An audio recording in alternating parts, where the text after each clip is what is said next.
The day has come where I got to sit in on a pre-fan screening of The Flash at the Scotiabank Theatre here in Toronto. This is my honest, spoiler-free review of The Flash, coming out June 16th from Warner Brothers and DC Studios. Let's get nuts. I want to preface this whole review by saying I acknowledge that Ezra Miller sucks as a human being. Deplorable.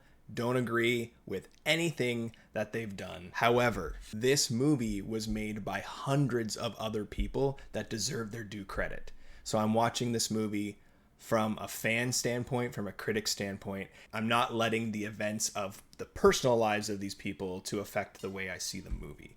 That's how I believe we should view art. There's just so many other people involved with a movie that they don't deserve to be crucified for what one person did. I also want to say too that Andy Muschietti and his sister came out before the movie and told us that this wasn't the final cut of the movie. There may be things that are cut out, switched around, added. There were no credit sequences, nothing like that. And the CGI was definitely, hopefully, not polished yet. The trailers give you this idea that this movie is going to be this epic DC team-up movie amongst Batman, Supergirl, The Flash. Now, it definitely delivers on that front. You get what you came for. However, I do want to say that this is a Flash movie. The Flash is the forefront character. The motivations, the needs, the wants, the overriding plot of the movie is Flash based. Barry Allen's story arc in this film, the growth with the wants and the needs of the character arc, and the way they start off one way and end up a different way, it's exceptional. It's so emotionally driven and personally driven from a character's perspective. I really appreciated that. Don't get me wrong though, that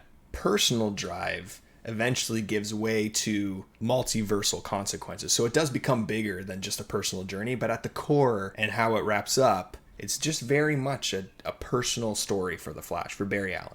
The action in this movie is incredible. It's fun. It's satisfying. It's unique and creative. There's some stuff in here that you just would have never expected to see.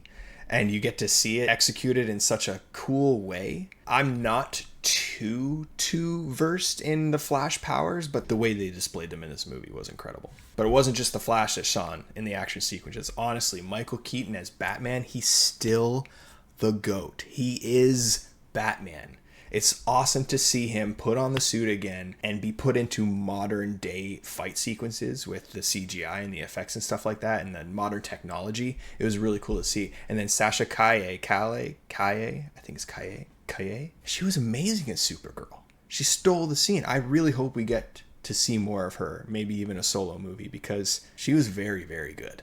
Although you're thrown into a world that's already been established by past DC movies, it never feels like it relies on the fact that you need to have seen those.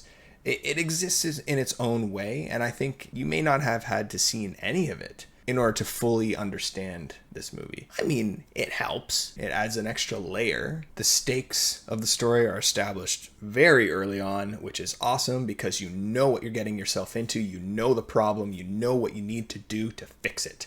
And then you're along for the journey. It never squanders any moment. Every moment in this movie is important. Honestly, I had so much fun for this movie. A lot of people are saying the best DC movie ever. A lot of people are saying the best superhero movie ever.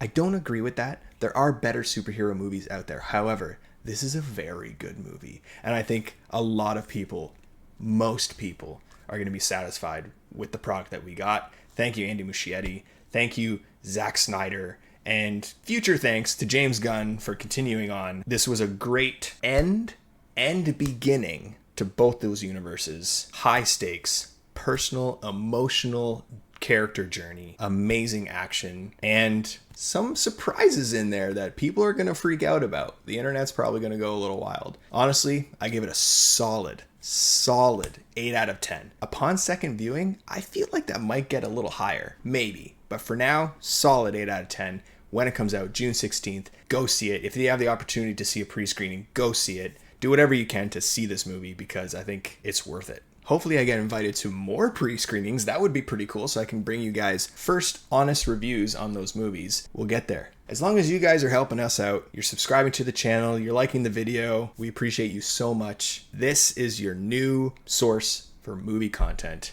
Don't forget to watch the movie Honey, starring Jessica Alba, for next week. That's the movie we're reviewing for the last movie of May I Have This Dance, May. And next month, we're going to do some Pride movies. So stay tuned for that. Love you all. This has been Same But Different.